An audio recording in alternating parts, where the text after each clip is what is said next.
Wow! Hello, ma'am.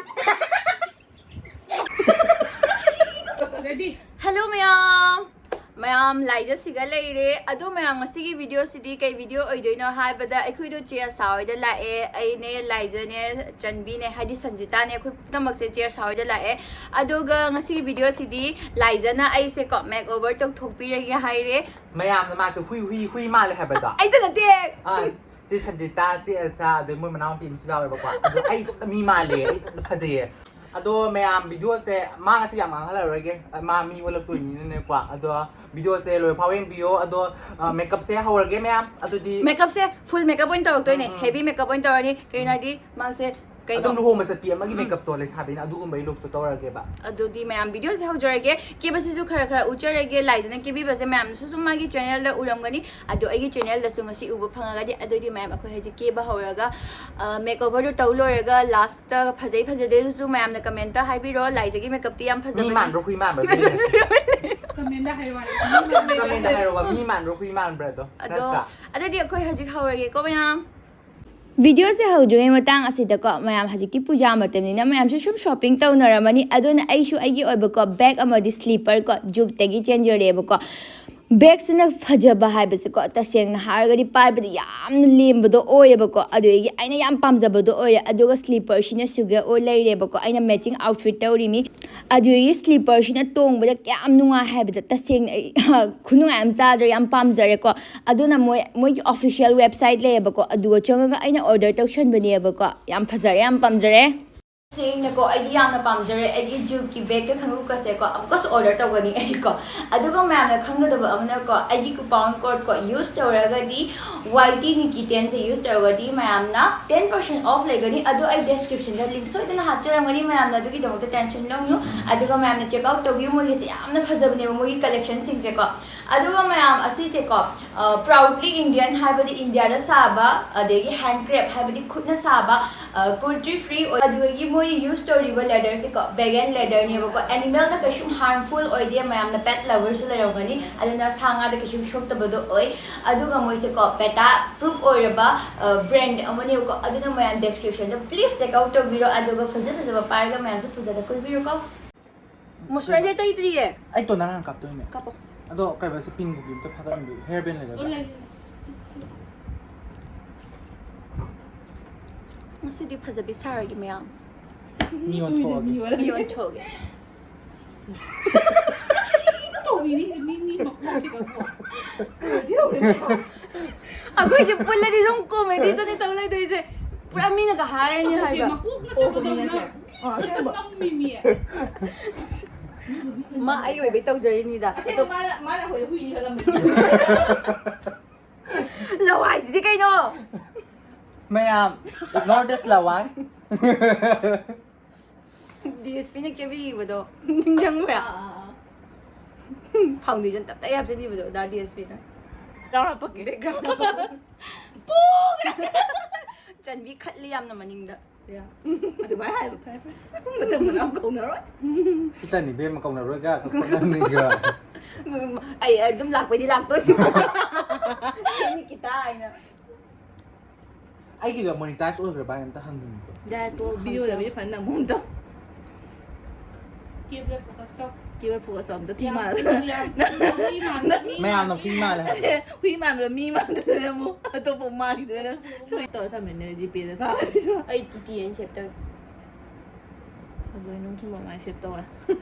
shopping cha kanai lo kay ni min no Tana si Ai heng class ho ni ga hai.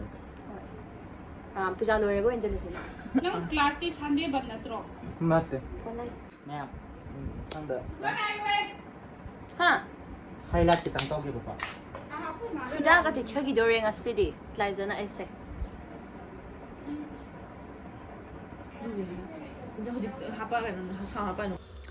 Hajik nang ko bless hana thaba hogale laija gi makhut se yamna nali ta seng na har ga di ko mangna foundation thar se ai mai sta ko yamna haidi ki foundation thar ne chabak le bedom to to ha mai makhut yam nali hai ba Ayu joy ni ka na ka te te ko. Ado be subscribe to ram jira. Subscribe to na video. Không gì. Tau dia ra. Không gì. ꯐꯩꯅ ꯊꯪ ꯃꯅꯥꯎꯗ ꯍꯧꯖꯤꯛꯅ ꯄꯤꯁꯨꯝ ꯌꯦꯛꯄ ꯑꯃꯨꯛ ꯍꯧꯒꯠꯂꯦꯕꯀꯣ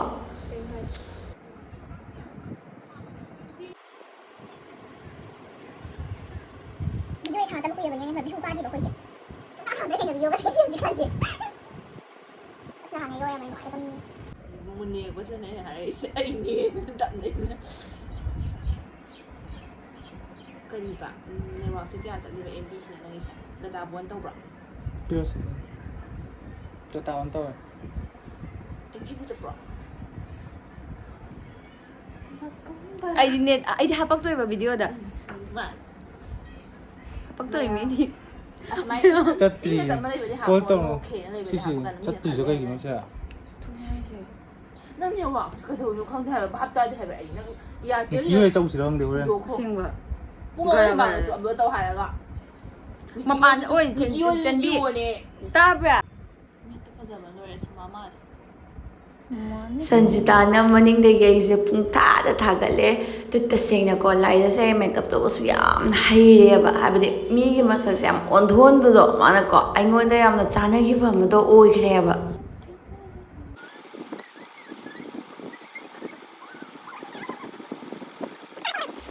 ꯍꯧꯖꯤꯛꯅꯀꯣ ꯂꯥꯏꯖꯅ ꯀꯟꯅ ꯑꯩꯒꯤ ꯆꯟꯗꯣꯟꯁꯦ ꯊꯤꯟꯕꯤꯔꯤꯕꯀꯣ ꯑꯩꯈꯣꯏꯒꯤ ꯆꯟꯗꯟꯁꯦ ꯊꯤꯜꯂꯒꯗꯤ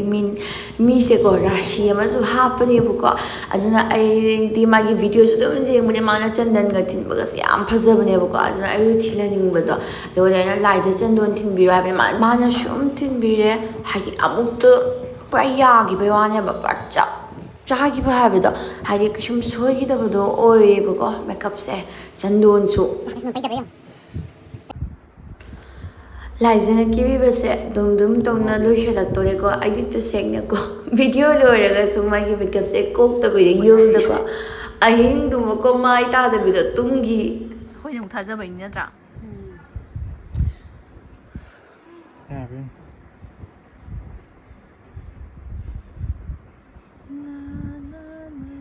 ꯌꯥꯔꯕꯣ ꯆꯟꯕꯤ yes ꯃꯌꯥꯝ ꯍꯧꯖꯤꯛ ꯑꯩ ꯀꯦꯕ ꯂꯣꯏꯔꯦ ꯂꯥꯏꯖꯅ ꯑꯗꯨ ꯍꯧꯖꯤꯛ ꯗ꯭ꯔꯦꯁ ꯁꯦꯠꯀꯗꯕꯇ ꯉꯥꯏꯔꯦꯕꯀꯣ ꯑꯗꯨꯏꯗꯤ ꯌꯦꯡꯃꯤꯟꯅꯔꯁꯦ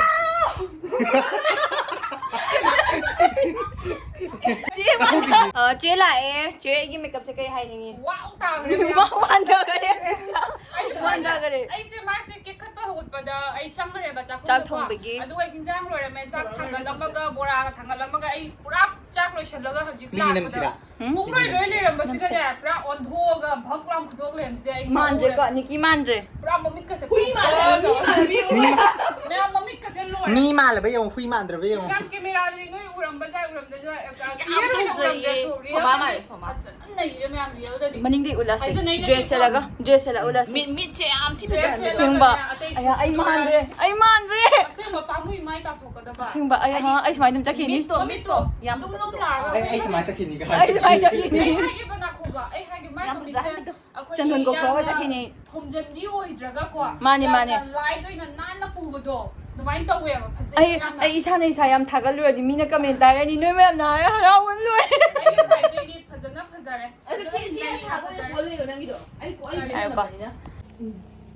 ꯃꯌꯥꯝ ꯐꯥꯏꯅꯦꯜ ꯂꯨꯛ ꯆꯦꯟꯅꯤꯀꯤꯁꯦ ꯀꯃꯥꯏꯅ ꯇꯧꯔꯦ ꯃꯌꯥꯝ ꯍꯥꯏꯕꯤꯔꯣ ꯃꯌꯥꯝ ꯍꯨꯏ ꯃꯥꯜꯂꯦ ꯑꯗꯣ ꯃꯤ ꯃꯥꯜꯂꯕ ꯌꯦꯡꯉꯣ ꯅꯣꯜꯂꯛꯀꯅꯣ ꯍꯥꯏꯕ ꯃꯦꯀꯞ ꯄꯥꯝꯃꯨꯏ ꯍꯥꯏꯕ ꯑꯩ ꯈꯨꯐꯖꯑꯝꯅꯦ ꯑꯩ ꯃꯥꯟꯗ꯭ꯔꯦ ꯅꯠꯇ꯭ꯔꯥ ꯍꯟꯗꯛ ꯂꯨꯍꯣꯡ ꯁꯤꯖꯟꯒꯤꯗꯤ ꯑꯣꯐꯔ ꯃꯌꯥꯝ ꯂꯥꯛꯑꯅꯤ ꯑꯩꯒꯤꯗꯤ ꯍꯟꯗꯛ ꯑꯣꯐꯔ ꯊꯥꯗꯣꯛꯑꯅꯦꯕꯀꯣ ꯃꯌꯥꯝ ꯅꯤꯉꯣꯜ ꯆꯥꯛꯀꯧꯕ ꯂꯨꯍꯣꯡꯕꯒꯤ ꯂꯣꯏꯅ ꯑꯣꯐꯔ ꯉꯥꯛꯇꯅꯤ ꯃꯌꯥꯝ ꯆꯦꯟꯅꯤꯀꯤꯁꯦ ꯐꯖꯕ꯭ꯔꯥ ꯍꯥꯏꯔꯣ ꯃꯌꯥꯝ ꯅꯁꯥꯁꯨ ꯍꯥꯏꯔꯣꯅꯦ ꯍꯥꯏꯗꯤ ꯑꯩ ꯍꯥꯏꯅꯤꯡꯉꯥꯏ ꯂꯩꯇꯅꯀꯣ ꯑꯩ ꯋꯥ ꯉꯥꯡꯅꯤꯡꯗꯦꯕ ꯑꯩ ꯉꯁꯥꯏꯗꯤꯅꯦ ꯆꯣꯡ ꯐꯟꯅ ꯇꯧꯔꯤꯗꯨꯅꯦ ꯃꯦꯀꯞꯁꯦ ꯐꯖꯕꯒꯤꯅ ꯑꯁꯦꯡꯕ ꯍꯥꯏꯔꯤꯀꯣ ꯃꯌꯥꯝꯅ ꯊꯥꯒꯠꯄꯩ ꯅꯠꯇꯦꯕꯀꯣ ꯂꯥꯏꯖꯒꯤ ꯃꯦꯀꯞꯁꯦ ꯌꯥꯝꯅ ꯑꯩꯒꯤ ꯂꯨꯛꯁꯦ ꯃꯌꯥꯝꯅꯁꯨ ꯑꯗꯨم ꯆꯦꯟꯖ ꯇꯧꯋꯤ ꯍꯥꯏꯕꯗꯣ ꯑꯗꯨꯝ ꯎꯔꯝꯒꯅꯤ ꯃꯤꯠꯀꯁꯦ ꯍꯥꯏꯗꯤ ꯊꯣꯠ ꯅꯧꯊꯣꯛꯄ ꯌꯥꯝ ꯅꯨꯡꯁꯤꯕꯗꯣ ꯑꯣꯏꯍꯜꯂꯦꯕꯀꯣ ꯑꯩ ꯋꯥ ꯉꯥꯡꯕ ꯉꯝꯗ꯭ꯔꯦ ꯍꯥꯏꯕ ꯀꯩꯅꯣꯗꯤ ꯐꯖꯃꯟꯈꯤꯗꯅꯀꯣ ꯑꯗꯨꯅ ꯃꯌꯥꯝꯁꯨ ꯌꯦꯡꯉꯣ ꯁꯦꯠꯂꯤꯕ ड्रेस मयामसिना चे असागी नतनी तौरीबा मेकअपसिना लाइजना तौबीरे मयामना खंगे फजबना लोइरे चंदोनगसे खुफजमनी अदुगा कैमरामैनना अखोई मिस चनबीना नंबीरे अदु हजिक थोगा मु फुल हाइदि कई शेलिनोदो यंगहलागेबको हाइदरो तमना मे खाये ngode masa tam yengo As miss to ko dong ai ge. ai